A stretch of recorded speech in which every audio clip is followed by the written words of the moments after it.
powers up here, okay, are the rules of indices. Okay, so we've got to work out what the rules are.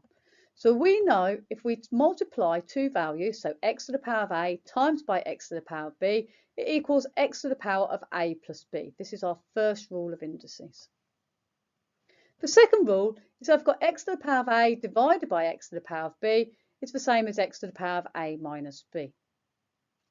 Now I'm going to show you how to do this question. I'm going to be just using this rule here, but you could use this rule and the mark scheme uses this rule.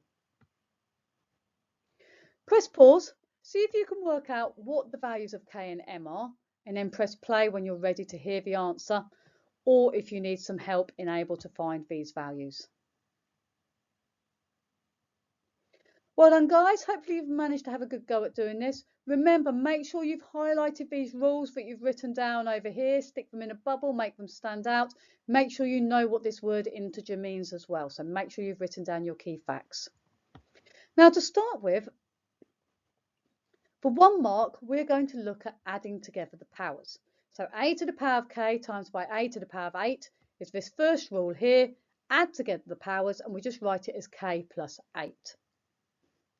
From here, I'm going to look at getting rid of the fractions. Okay, so I've got to divide by ma to the power of 5 and I've got to get rid of a divide by 5.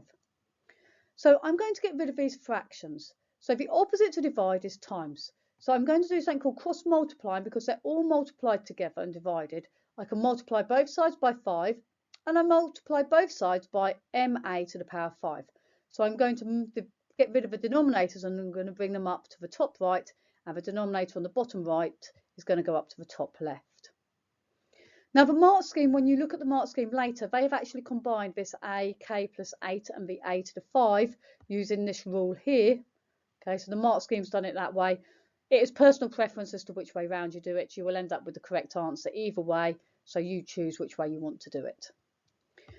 So on the top left hand side, I've got 10 times by 5, which is going to give me 50. I've got 2 times by m, which is just 2m. And then I've got a to the power of 7 times by a to the power of 5.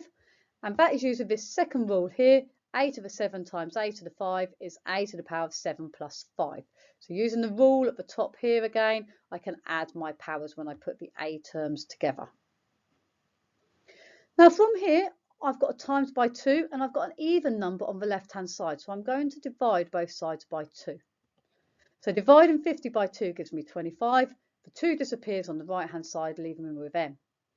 Now from here, you can see the bit in front of the a, 25, and the bit in front of the a on the right hand side is an m. So 25 is equal to m. So you would get 1 mark for spotting that 25 was equal to m. Now we need to look at the powers. Okay, so k plus 8 and a to the 12.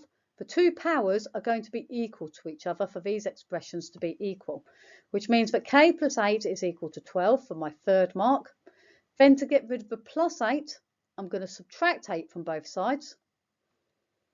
So that means k is going to be 12, take away 8, which is going to give me 4 for my fourth mark. Make sure you've ticked and marked off where the marks were awarded for this question. There are alternative methods to be able to answer this question. As I said, you could have done a to the k plus 8 divided by a to the 5. So k plus 8 take away 5, that would have given me k plus 3. And then you could have had k plus 3 is equal to 7. Taking 3 from 7 would also give you 4. So it's an alternative method if you'd have looked at the indices on the left hand side as one combined unit. Or as I've done, I've multiplied up, I've cross multiplied, making it easier because there's no fractions then, and then I've come through to 4 and 25. You choose which way you prefer to answer the question. The mark scheme on this question shows the answer is 25 and 4. NFWW means not for wrong working. So you must have the correct working in order to be able to get the marks for getting 4 and 25. There were 4 marks awarded for the question. 3 method marks is B3. 2 method marks is B2. M1 is 1 method mark. If you found this video useful, please like, share and subscribe so we can all get great at maths.